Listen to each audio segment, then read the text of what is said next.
We also signed our first acquisition since 2019 with Novelic in this quarter, and we are adding a third pillar to our business, which is of sensors and software. We hope that we can close this deal by the end of this quarter, the current one, and from Q1 FY24 onwards, we should see that also further adding to our numbers. Last but not the least, on the ESG front, we released our first sustainability report, and I'd encourage all of you to please go check it out. We've taken quite ambitious targets for ourselves in the company. Now, before I go on to the numbers, now we don't consider ourselves to be macro experts, actually probably the opposite. But we inevitably get asked questions about the markets we serve. So to kind of preempt that, here are a few highlights. Q3 was positive on a year-on-year basis for the US market, and things continue looking good. Indian market did well across all the three categories that we serve: passenger vehicle, commercial vehicle, and off-highway, and also continue to be strong. Asia is quite volatile with the COVID situation in China, and we have to wait and watch before we can take a medium-term call. Q3 was also positive for a change on a YoY basis for Europe light vehicle sales. And we believe that after 5 quarters of weakness, going forward, the Europe market appears to be slowly turning around. So to the numbers, we've had good sequential growth, and more importantly, on a YoY basis, our revenues grew by 39%, while EBITDA and net profit have grown by 43 and 45% respectively. This is because of consistent margin improvement. BEV revenue in absolute terms grew by 29% to its highest ever number of over 173 crore, while the BEV revenue share for the quarter was 26%. Now, this is the first time we've actually crossed 100 crores in quarterly net profit on an organic basis. And please forgive me for a bit of nostalgia, but I still remember when we crossed 10 crore PAT. For the first time, it was Q4 of FY2016. That was my first year at SONA. Obviously, for Vikram and Mr. Deshmukh, it was many years, but my first year. And to have grown over our quarterly profits by about 10 times in less than 7 years is a really proud and I'd say meaningful milestone for all of us here in the team. Coming to 9-month figures, revenue, EBITDA and PAT are up by 22, 17 and 18% respectively. I'd also like to point out that due to a strong Q3, our EBITDA and PAT margins have both returned to a usual long range of 25 to 27 and 14 to 16. I think given how the product mix and geography mix look like going forward for the next, I'd say at least 4 or 5 quarters, I think it's safe to say that we can sustain the new 27 and 15% margin ranges. Now, since calendar year 2022 has ended, we also got our global market shares calculated by Ricardo. So again, first, not so good news. Our starter motor global market share has declined from 4.6 to 4.1%.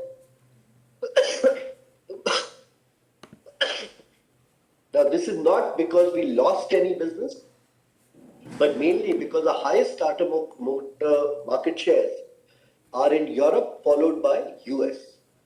Both of these declined as a percentage of world auto market, while Asia, where we have lower penetration, grew its share in CY22. Hopefully, as both Europe and US look like they're picking up, we should see recovery on this front in calendar year 23. Our market share in differential gears, on the other hand, continues to grow rapidly and has reached 7.2% of global volumes, despite this relative shift of US and Europe going down.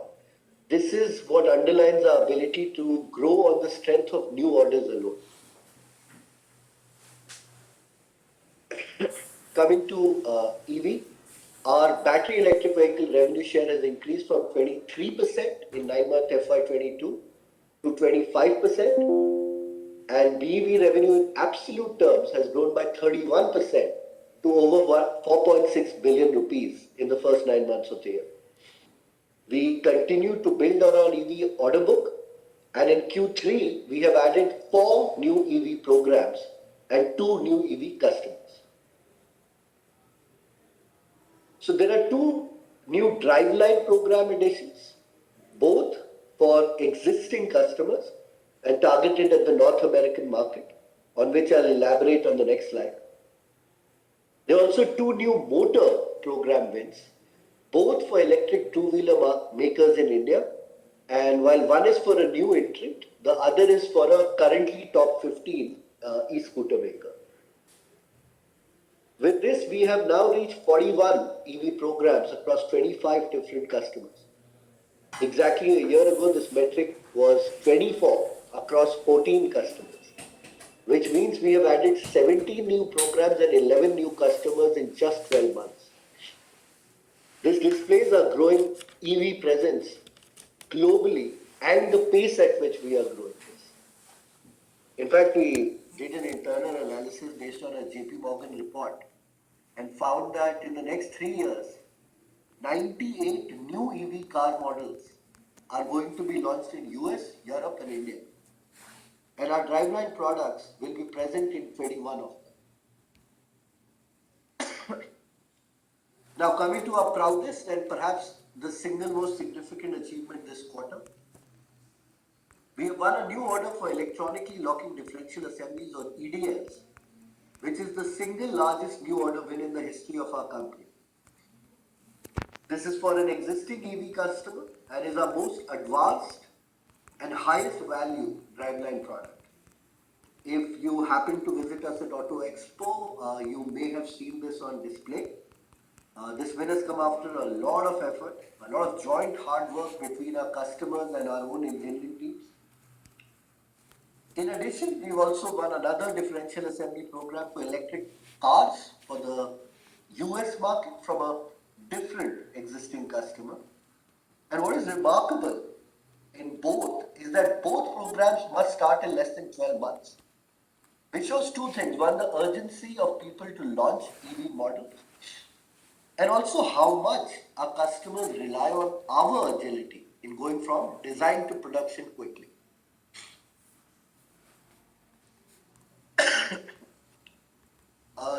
Like we are showing agility in product development, we're trying to also show agility in dynamically changing our strategic approach.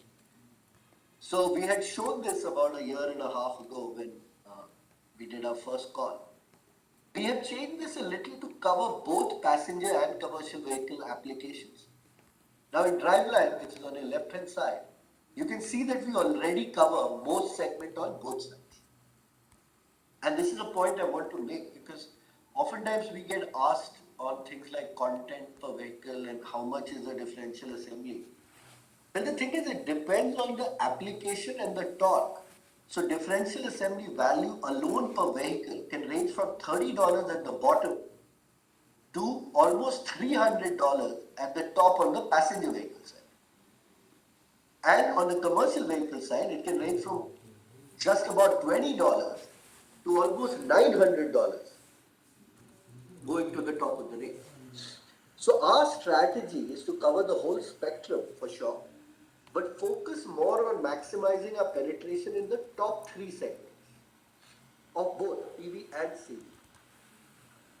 PV we are already fairly significant. I think CV also we intend to increase our penetration, while also being present in and benefiting from the higher volumes of the lower power segment. In motors, on the other hand, we cover only the lower end of the power range today, which is high volume but medium margin. I mean, we produced 120,000 traction motors in 2022, and given that only around 630,000 e-two-wheelers were sold in India in that time, that should comfortably put us among the top players, if not the single largest player in India. But that's not the end goal for us. It never was. That is only the beginning, and we intend to cover all vehicle segments. The focus in the next 3 years at least will be on light passenger and light commercial vehicles and electric buses. That's going to be our focus. And in time, we hope to advance to larger passenger vehicles and commercial vehicles, but not in this current phase. So that's the strategy on electrification. With that, we come to our net order book, which has increased on the back of these 4 new EV programs and 5 new non-EV programs. Those are mostly in the driveline products for commercial vehicles. This increases by 35% year on year, and our order book increases 16% over just last quarter. And we reach finally 238 billion at the end of Q3. Now, the large size of the EV program wins have also increased the proportion of EV in this order book, and now it's 73%.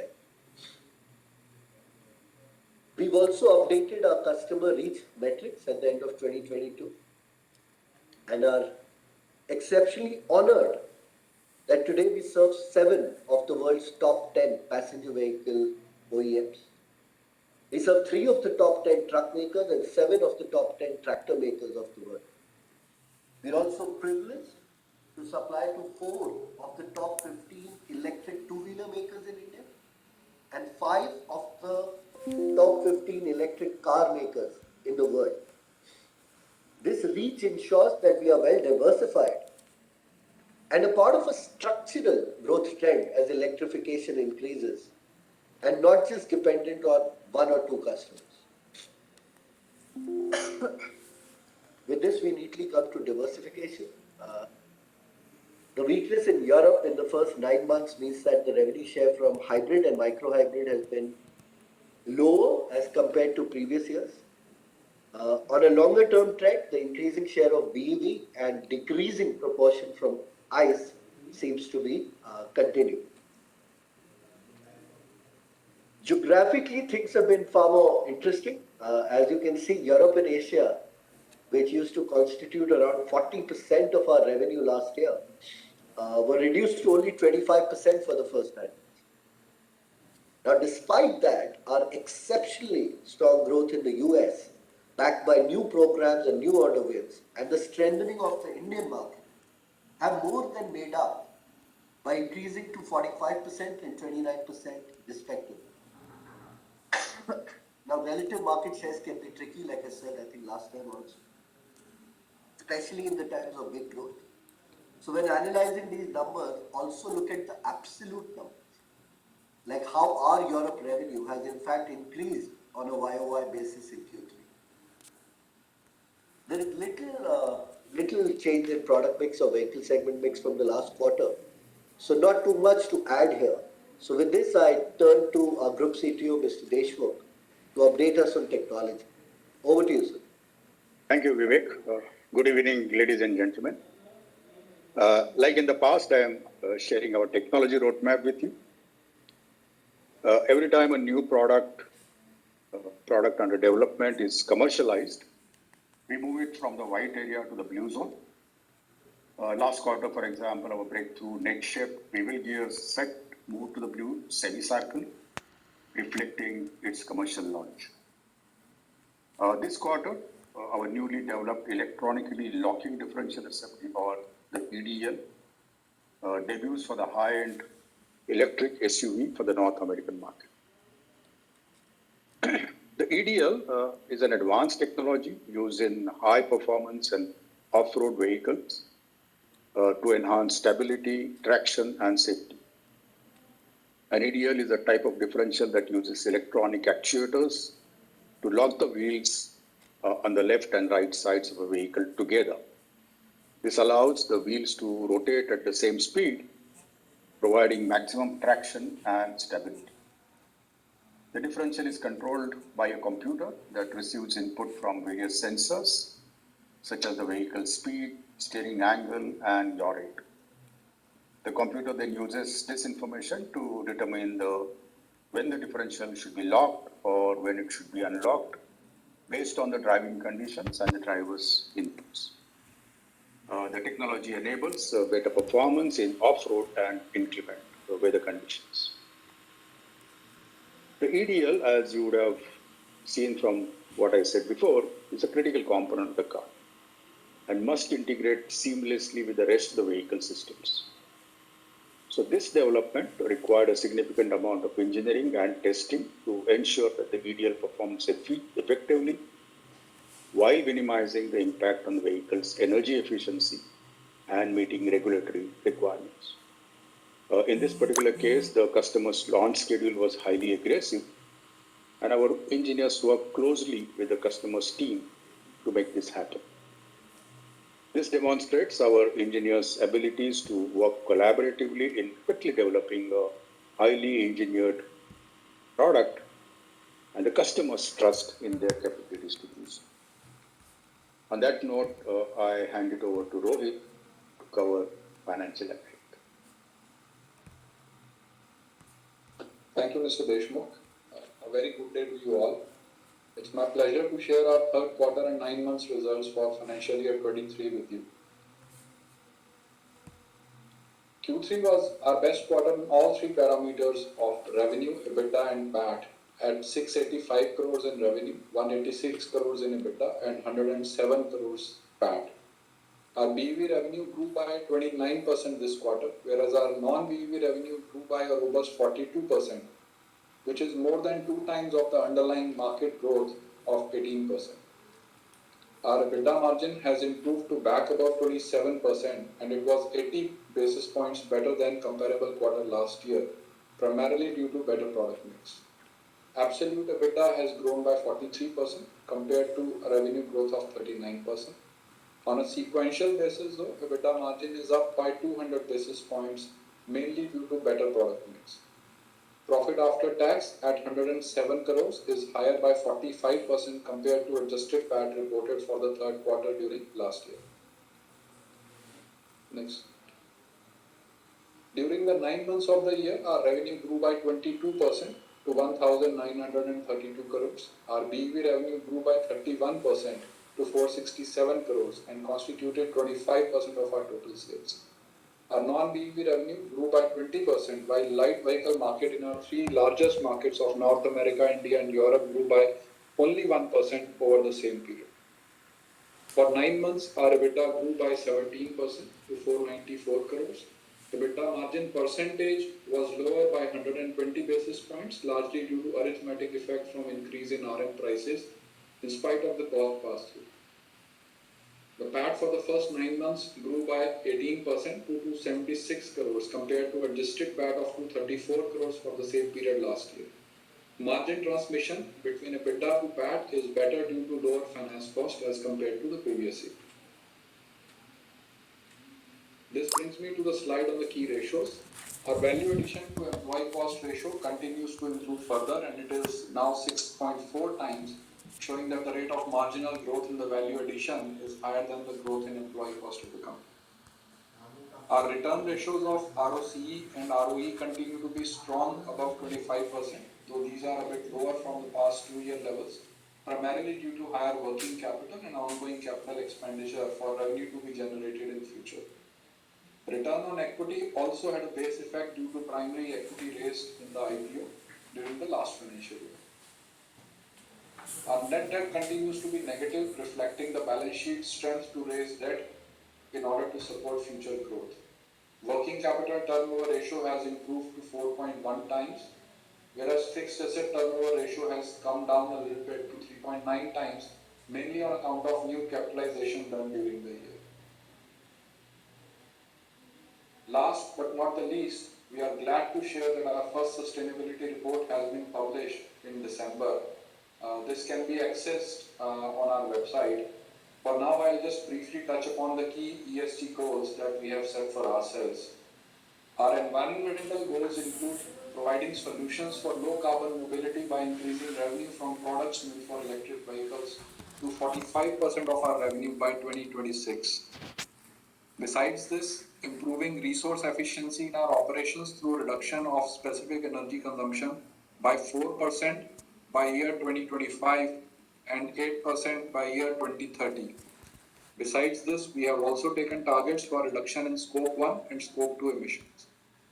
Apart from environmental goals, we have also set Other ESG goals like social and governance goals, which include maintaining highest levels of quality and health and safety environment for the employees, be an equal opportunity employer, create a meaningful impact through our CSR programs, and ensure highest level of corporate governance through zero tolerance for corruption and non-compliance. I will encourage you all to access our sustainability report on our website.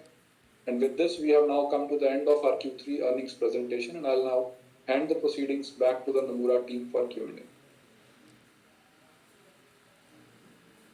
Thank you so much.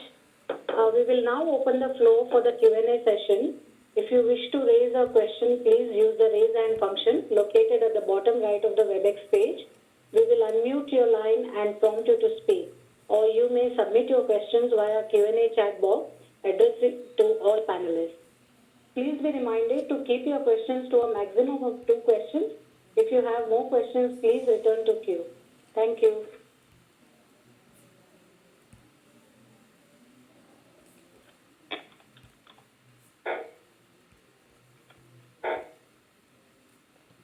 We will take the first question is from Gunjan.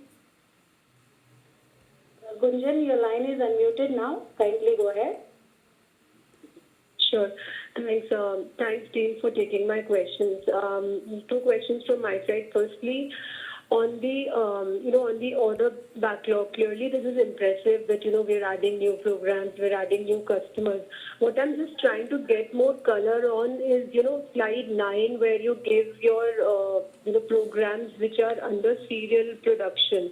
Now, though that number has been sort of at 10 for last couple of quarters, if you can give us some color on when do we see some of the new commissioning, the new wins that you spoke about today, you mentioned, that is towards the end. There's something which flows through in the next couple of quarters, and, what segments would that be? So some color on how we should see the order book translating into revenues over the next 3-4 quarters. That will be the first question. So, Gunjan, first of all, hello. Second, our business is long-term in nature. It's a long-term game. We're playing with long-term players. 3 quarters, 2 quarters is not the way to look at programs. Even if a program, and you covered what to provide. So 10 means this 10 is not just in serial production, it is at its maximum. So it is at the fully ramped up thing. No program can go from start to fully ramped up in just 3 quarters. So it doesn't happen. So it'll be hard for me to comment on that. We will keep looking at it every quarter and we should see. But in the next 4-5 quarters, we should see a lot of programs becoming active, even if they're not fully ramped up. I mean, if you look at our BEV revenue, right, that should give you some indication that they are obviously ramping up, which is why numbers keep going up.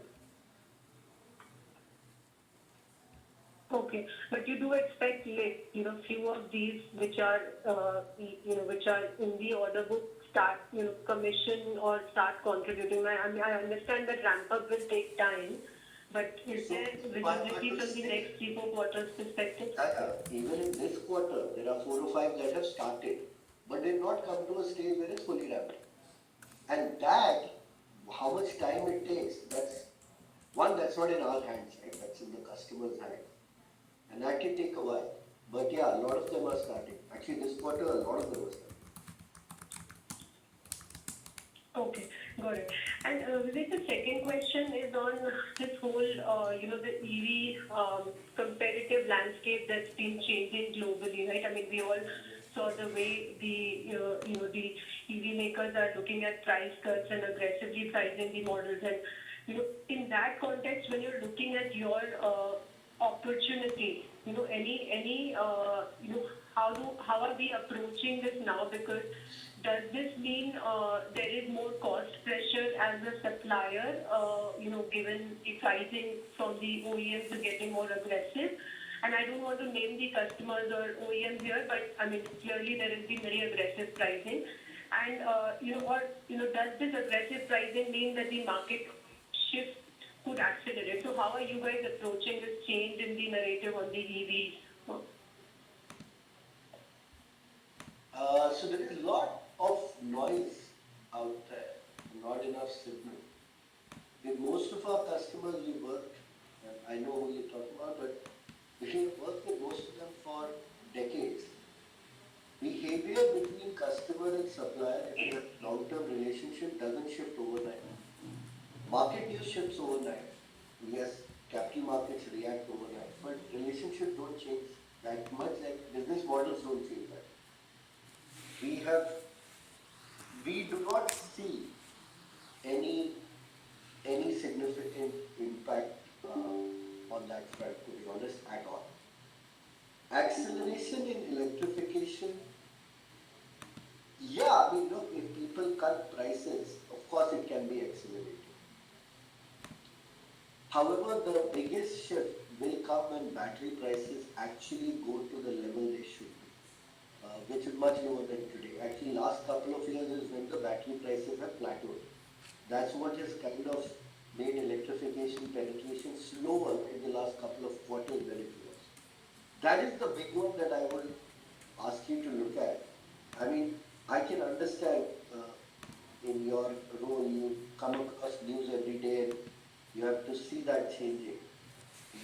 Let's say we win a new order, right? We've been working on this for the last 2 years on the pricing and on the product development.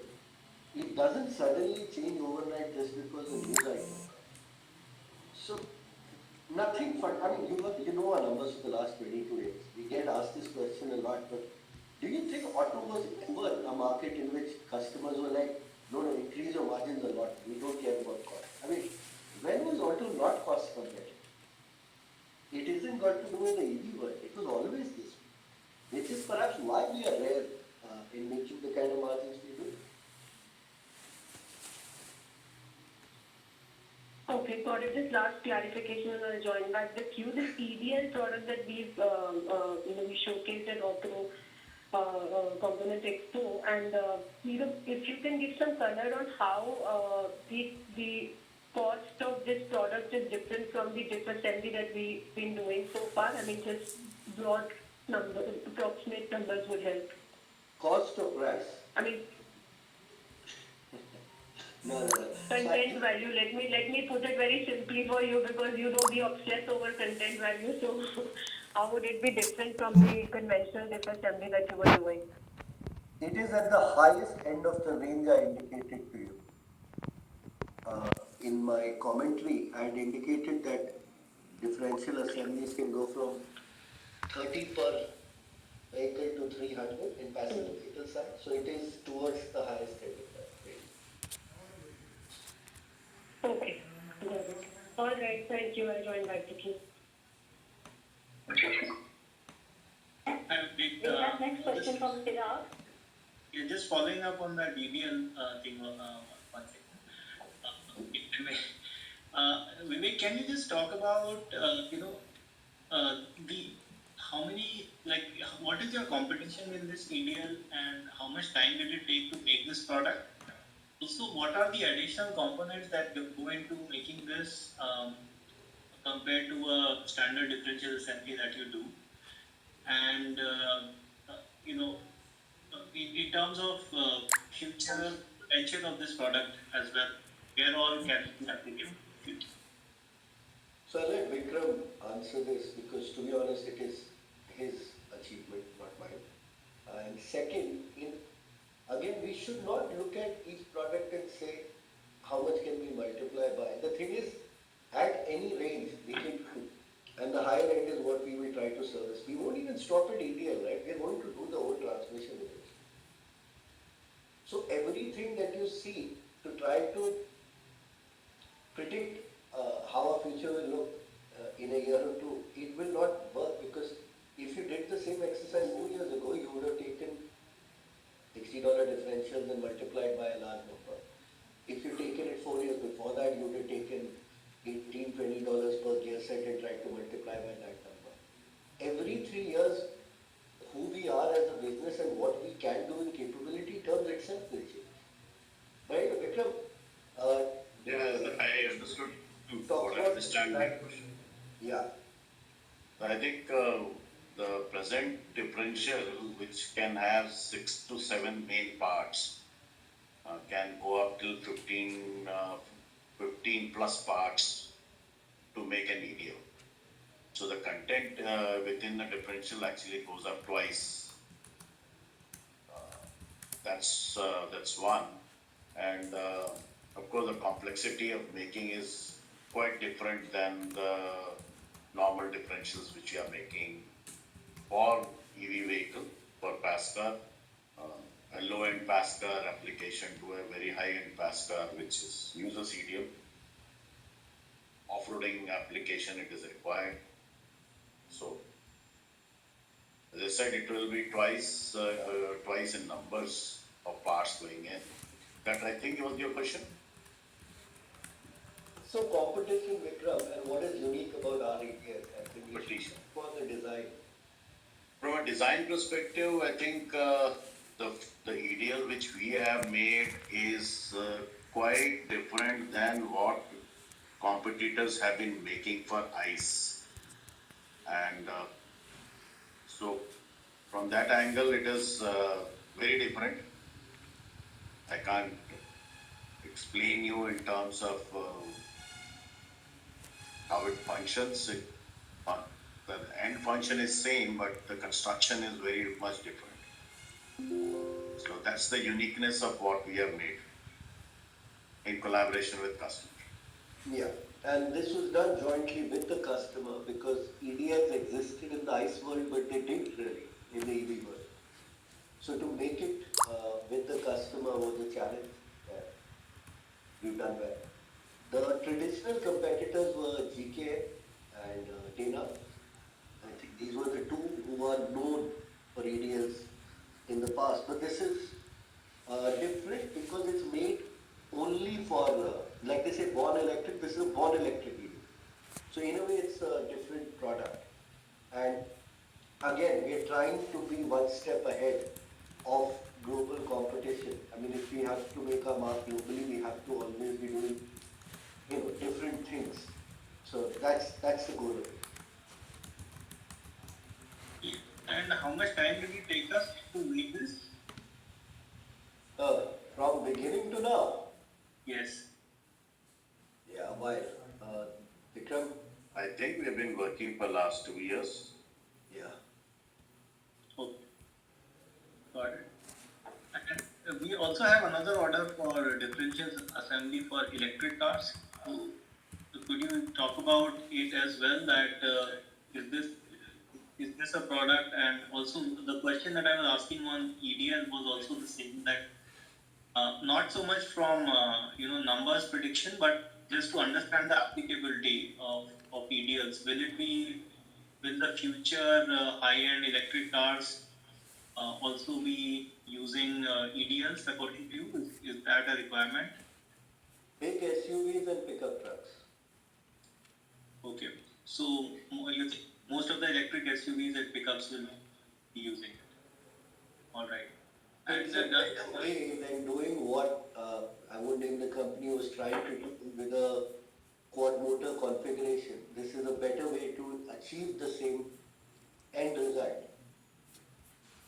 Okay. And does it have any software components as well? No. No. I mean, software is at the OEM and not. We just have the electronic actuator. I think I showed you it to export at us, but not software. And this will be over what period? This order is, the order book that we have assumed is over what period? So the order book's end is 10 years.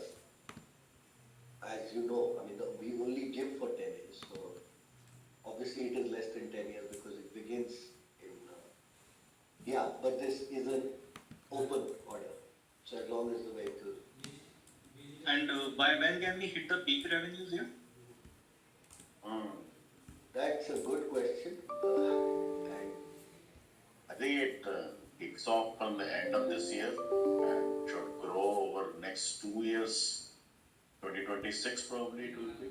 I shoot. calendar 25 or 26 calendar should be peak. Okay. Thanks, Juliet. You can continue with it. Okay. Okay, thank you. Next question is from Chirag. Your line is unmuted now. Please go ahead. Yeah, thanks for the opportunity. So I had a question. Yeah, hi Vikram, hi everyone. I had a question on a follow-up. Actually, you answered some of my questions on EDL. See, my basic question was how and why an OEM would adopt EDL over a differential assembly. One, be it cash car or be it commercial vehicle. That is the broad question. And second, is there a regulatory push required for you to achieve the penetration of EDL?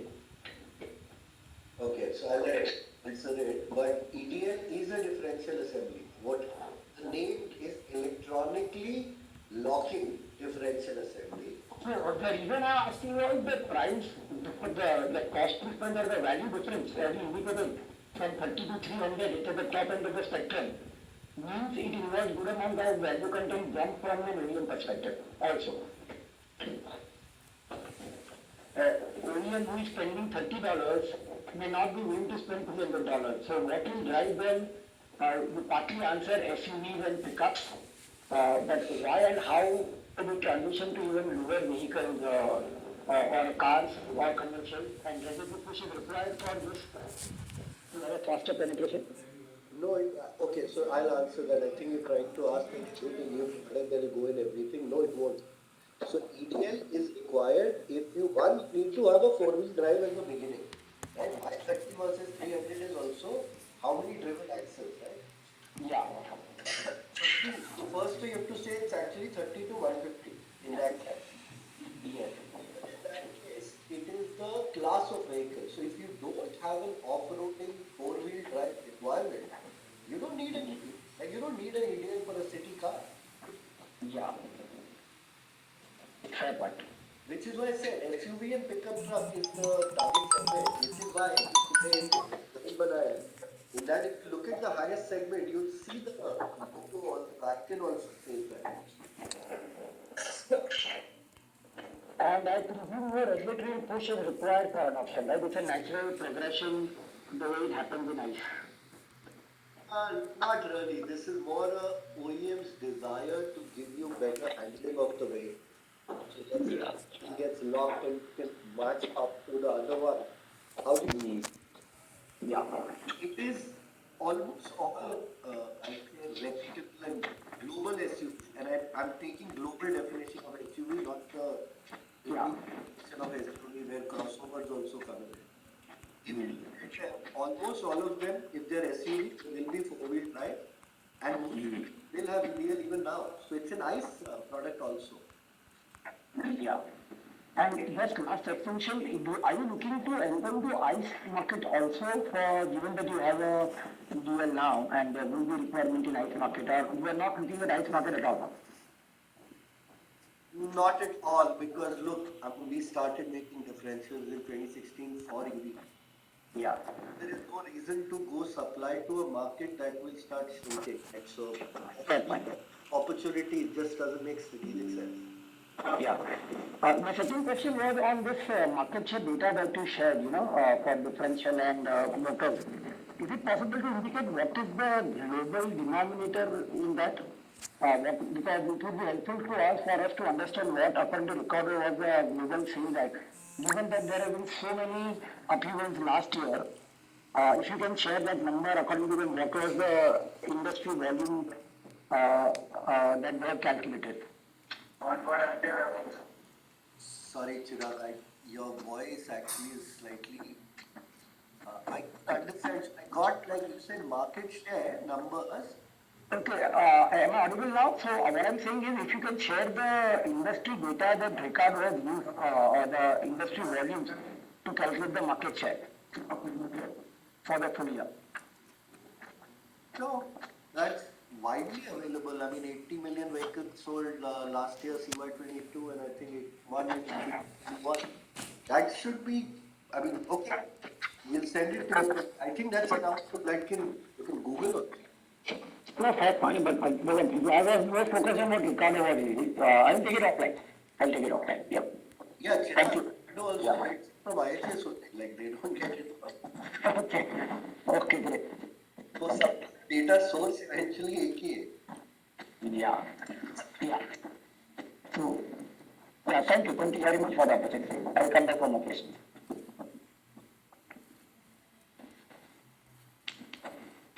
We have next question from Hitesh Goel. Hitesh, your line is unmuted now. Please go ahead. Yeah, hi Vivek, hi team. Hi, Tej. So, my question is more on the PLI scheme. So can you give us some sense on what is happening on the PLI? You were already applying to the government on the, incentives that you're getting, but as of yet, as far as I understand, it's not coming into the PL as of now, right? So when do we expect that? How is it getting calculated? Because somewhere I read it, government is looking at value add to really compute that rather than revenue, which was the first draft which we saw in the PLI scheme. And whether you will be passing on to the OEMs, because that will be a competitive advantage, especially for Indian automakers, suppliers, right? So whether some part of that will be passed on, or you have sufficient pricing power to hold on to that gains. So I'll let Rohit answer it. Our accounting treatment policy, etc., is clear. Till we get it, we are not accounting for it. So we haven't made any provision or any adjustment for PLI. But Rohit? Yeah, so Hitesh, to the best of our understanding, the scheme continues to be linked to the revenue. So value addition criteria is basically the qualifying criteria, the domestic value addition. So to the best of our understanding, so far we've not, we were called by the ministry also recently to have a meeting and all, but we've not heard about any changes from them. And like Vivek already clarified, we don't intend to start taking the credit in our books till the time we actually get it, which will be in the next financial year. So when in the next financial year is also something that we don't know as of now. We'll probably keep everybody informed as and when we get more information from the government, but this is where we are.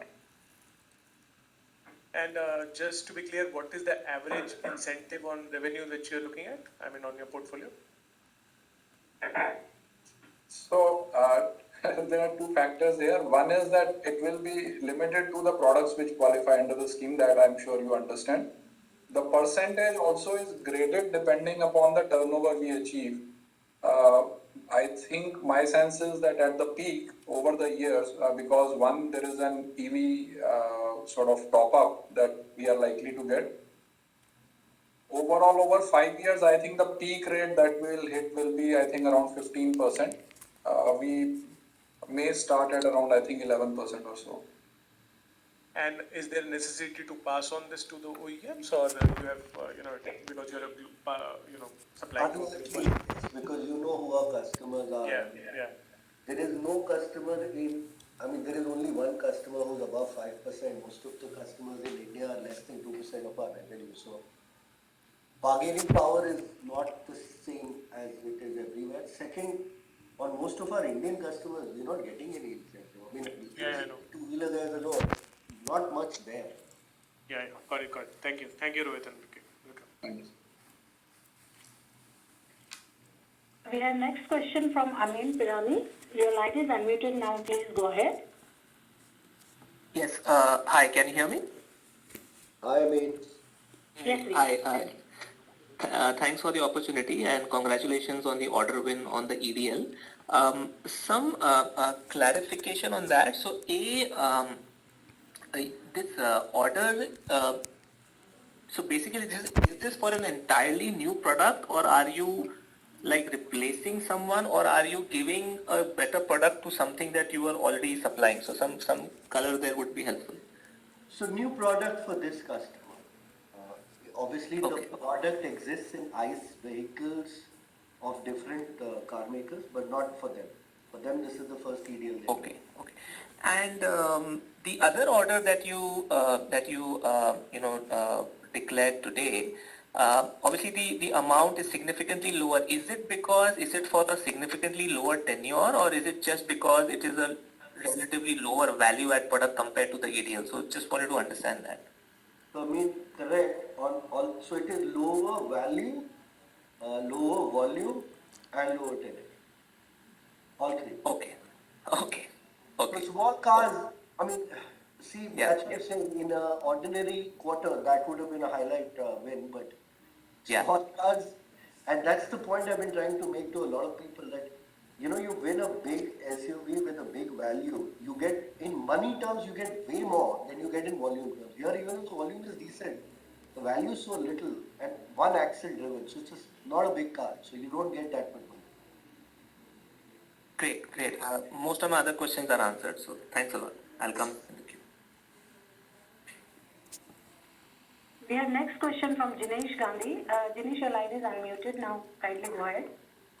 Yeah, am I audible? Yes, Dinesh, very much. Yes, sir. Thank you. Congrats on the EDL order. So can you indicate what's the share of business? Would it be 100%? Are we single source supplier for that product or that particular model, or it's a share Yes. of business? No, yes. So, yeah, single source. Okay, that's great. Secondly, when I look at our Asia Pacific ex-India revenue, that market has been under tremendous pressure, if I have to put it so, in terms of share has been falling, partly because other markets are doing well, but on absolute basis also, the geography seems to be coming down. So, what is happening there? Why are we seeing decline in that geography, particularly when I presume that's China? Correct. So it's China plus Southeast Asia, but the decline mainly on the ICE side is your starter motors as a percentage of vehicles sold is revenue. So that if you have only one product, and that is just a plastic product, that's a starter motor product. So yeah, there is a time where we'll have to figure that out, that what is the point of continuing in a particular market that's electrifying fast. So that was bound to happen. Okay. And China electrifying far faster than India. So India, your starter motor business, or even in US, can continue for 50 years. But in China, maybe 5 years, 6 years, it may be all electric. Okay. And are we seeing increased penetration of our driveline products in China, or that is difficult? No. I think we mentioned this even right from the IPO time that our strategy is North America, Europe, and India to retain because we already have very, very high market share, and grow in US and Europe.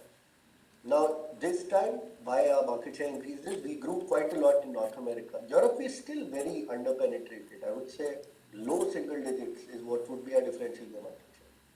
Asia, especially China, the biggest problem is there is a duty generation. So if I export, there is a duty. And if I want to go set up there, we don't see that as a better choice. And right now, if you have a lot of room to grow in North America and Europe, like a lot, it is also a lower margin market. Right. Got it. And lastly, on the PLI part, given that only few of our products would be qualifying for that, can you talk about what percentage of our current revenues would be eligible for PLI scheme, in the sense, in terms of the portfolio mix, would be eligible for PLI scheme? And similarly, if you can do it at the order book level, that will give us some indication of how we stand in terms of our qualification for PLI. So I don't think that's a true assumption that only a few of our products are qualified, will be qualifying is not the thing because the list is out. So all EV differential assemblies, all EV traction motors, and Rohit, IMCM will also qualify, right? That we are getting clarification, but right now, our EV revenue largely would be a good indicator as of now. Yeah, actually, Jinesh, that's a very good one. EV revenue. So whatever is EV is pretty much automatically qualified. Got it. That's very helpful. Thank you. Thanks and all the best. We have a couple of questions in the Q&A box as well. So one of them is from Pragya Shah. You have added a lot of new products in the last year. Have we seen any new customers or existing customers ordering these new products apart from first initial customer for whom you have initially built these products? The reason is to understand ROC on these products. Yeah, Rohit, you can take this. So I think the number of customers and the products actually we disclose every quarter. So if you see the number of customers and number of orders, they've been going up. So there are repeat, not I shouldn't say repeat, but there are different customers buying same or similar products. And what was the second part of the question? So basically, if there are, the question here implies that if there are more people ordering the same new product, then maybe the ROC on the product will be better. So is that how it works? How do the ROC on the new products work? I don't subscribe to that philosophy, number one. I think if your product doesn't make in the first batch itself, it doesn't start making good money and return, you shouldn't. So we don't follow or subscribe to that philosophy. If we have a single order also, it will be ROC positive and it will be in the range that we have been doing business. That is the discipline with which we do anything. We don't price. Actually, it's as you guys would have also found out in other companies, that thing of let's first introduce a low price and then when volumes increase, we will get higher price does not work in auto. Whatever is the price you set, it can only go down from there. It can never go up from there. And economies of scale, yes, they come in, but not that much. However, if you just look at the latest order that traction motors is a new product category. We went from no customers to 7-8 customers in almost 2 years. If you take any of the ones, but you have to go at least 2-3 years because for a product to go from when we announce it to SOP is 1 year. From SOP to other customers seeing it and inquiring and then trying to build that would be another year minimum. So 2 to 3 years is how much time it takes. But anyway, economic value-wise, it should start working out from product one. Yeah, and then the last question from my side, Rohit, you talked about the fact, or Vivek, you also, that we should be able to hold on to the margins around these levels. So if you could just talk us through in the context of EV revenue mix will be going up, and what are you seeing on the raw material costs, and also the motor business mix will also be going up. So when you put these three variables together, what are you seeing? Just three, there are more. So there are many more, but I won't confuse you, which is why I said very simply that at least for the next 4-5 quarters, we see 27 and 15 as sustainable levels. If nothing changes drastically in alloy steel does not go up further, or aluminium can go up further. However, I think there is also potential for good news, which is equal, which is alloy steel can come down also, which it should. Geographic mix and product mix, we kind of have an idea of what the next 4 quarters are. It looks like it should hold at this level. There are other variables also, by the way, but I'm not confusing the matter. I'm just trying to give a straight and simple answer that it should be continuing. Nothing else, interest, etc., doesn't really affect us that much. So I don't think there are other variables at play. Okay, great. Juliet, I'll hand you back for the closing remarks. Thank you very much. We will now conclude this call. If you have any follow-up questions, please feel free to email your Nomura sales representative or corporate access. Thank you everyone for your time. Over to the management for the closing remarks. No, thank you, Juliet. Thank you, Kapila. Thank you everyone for attending. I'm sure you have other places to be, so I won't take long. Thank you. Thank you. Thank you. Thank you so much. On behalf of Nomura, I thank the management as well as all the investors for joining us. Thank you very much.